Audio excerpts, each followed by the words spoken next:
میں دعوت دیتی ہوں نثار احمد چیچی کو کہ اپنا مقالہ پیش کرے اختصار کے ساتھ.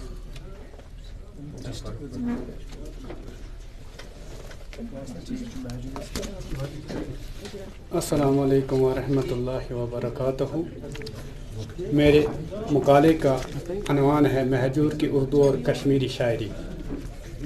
لول باغس آو نو بہار وسیع نیر چھاو ون گل تے گلزار وسیع. بر صغیر ہند و پاک میں دو ہی ایسے علاقے ہیں جہاں کشمیری زبان بولی جاتی ہے لیکن بطور رابطے کی زبان اردو ہی ہے. اگرچہ ہم کشمیریوں کی مادری زبان اردو نہیں ہے لیکن ہم نے اس زبان کو پھولنے اور پھلنے میں ہر ممکن کوشش کی. اسے سیکھا اور آنے والی نسلوں کو سکھا رہے ہیں.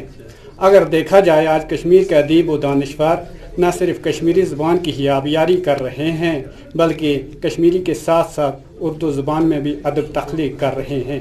اس سے نہ صرف کشمیری میں اردو اور کشمیری زبان کی اہمیت بڑھ رہی ہے بلکہ نوجوانوں کو ان زبانوں کے ذریعے روزگار فراہم ہو رہے ہیں. کشمیر میں بہت سارے ایسے مایہ ناز ادیب و دانشور موجود ہیں جنہوں نے ان دونوں زبانوں کے ادب کو فروغ دیا، چاہے وہ نثری ادب ہو یا نظمی. انہی مایہ ناز ہستیوں میں خاص کر شاعر کشمیر غلام احمد مہجور قابل ذکر ہیں. آپ کشمیر کے ایک پیرزادہ خاندان سے تعلق رکھتے تھے. آپ 1305 ہجری بمطابق 1888 کو متری گام پلوامہ میں تولد ہوئے. گھر کا ماحول علم کی روشنی سے پرنور تھا جس کی وجہ سے آپ کی ابتدائی تعلیم گھر پر ہی ہوئی. پھر مزید تعلیم حاصل کرنے کے لیے 11 سال کی عمر میں یعنی 1898 عیسوی میں تراج جا کر عاشق تر علی سے حاصل کی جو اپنے دور کے بلند پایا عالم، مفکر، دانش اور شاعر تھے جس کا اثر سیدھے مہجور پر پڑا جس نے مہجور کے اندر شاعری کی چنگاری پھونک دی. شاعری خدا کی طرف سے ایک قیمتی تحفہ ہے جو کچھ گنے چنے لوگوں کو ہی عطا ہوتا ہے. اگر دیکھا جائے اس قیمتی تحفے کے آثار مہجور کے اندر موجود تھے جو ایک فطرتی شاعر کے اندر ہونے چاہیے. آپ نے اپنی شاعری کا آغاز 1905 عیسوی میں ایک دوست کو خط لکھنے سے کیا. مہجور ان شاعروں میں شمار ہوتے ہیں جنہوں نے اپنی مادری زبان کشمیری کے ساتھ ساتھ اردو کو بھی اپنے ذریعے اظہار بنایا. جب ہم مہجور کے حالات زندگی کی ورق گردانی کرتے ہیں تو یہ بات عیاں ہو جاتی ہے کہ 1911 سے پہلے مہجور کو شاعری کے ساتھ اتنی دلچسپی نہیں تھی. ناجی منور اور شفیع شوق اپنی کتاب کوشش زبان ادب تواریخ میں یوں رقم تراز ہے کہ مہجور نے 1911 عیسوی میں مثنوی پھاپھا کٹنی لکھ کر کشمیری زبان میں لکھنے کا تجربہ کیا. اس مثنوی کا واقعہ اس نے الف لیلا سے لیا ہے. اس سے پہلے آپ کو کشمیری سے کوئی دلچسپی نہیں تھی. ناجی منور اور شفیع شوق کے اس اقتباس سے یہ بات واضح ہوتی ہے. آپ نے کشمیری شاعری کی شروعات اسی مثنوی سے کی. جہاں تک مہجور کی اردو شاعری کا تعلق ہے انہوں نے اپنی شاعری کی شروعات ایک مشاعرے سے کی جو کہ ایک انجمن بزم ادب کی طرف سے لدھیانہ میں ہوا. اس مشاعرے میں مہجور نے 9 اشعار کی غزل سنائی جس سے آپ کو بہت ہی داد ملی. غزل کا ایک شعر ملاحظہ فرمائے.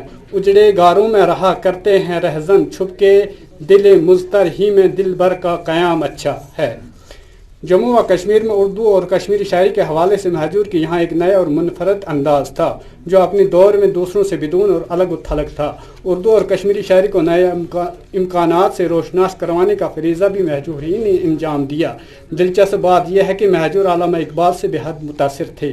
جس طرح علامہ اقبال رحمۃ اللہ علیہ کی شاعری میں حب الوطنی، قومی بیداری، کائنات کے حسن کی تصویر کشی ملتی ہے اسی طرح مہجور کی شاعری میں بھی کشمیر کے باغوں، چمنوں، دریاؤں، سبزاروں کے علاوہ قوم کو بیدار کرنے کی جھلک نظر آتی ہے. اسی طرح اس کی ایک مثال یہ ہے مہجور نے نشاط باغ میں بیٹھ کر ایک اردو غزل لکھی. اس غزل کے چند اشعار ملاحظہ فرمائے.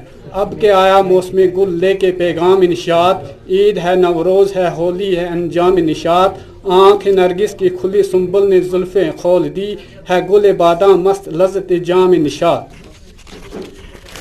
جس طرح آپ نے اردو شاعری میں کشمیر کے حسن کی تصویر کھینچی ہے بالکل اسی طرح کشمیری شاعری میں بھی وہی جھلک دیکھنے کو ملتی ہے. اس حوالے سے کشمیر کے خوبصورت باغوں کے بارے میں ان کے چند اشعار ملاحظہ فرمائے. باغ نشاط کے گلو ناز کران کران والو، کھنڈ کران کران والو، مخت حران حران والو، ساخ سیام در چمان بوس کل سے سنبن شو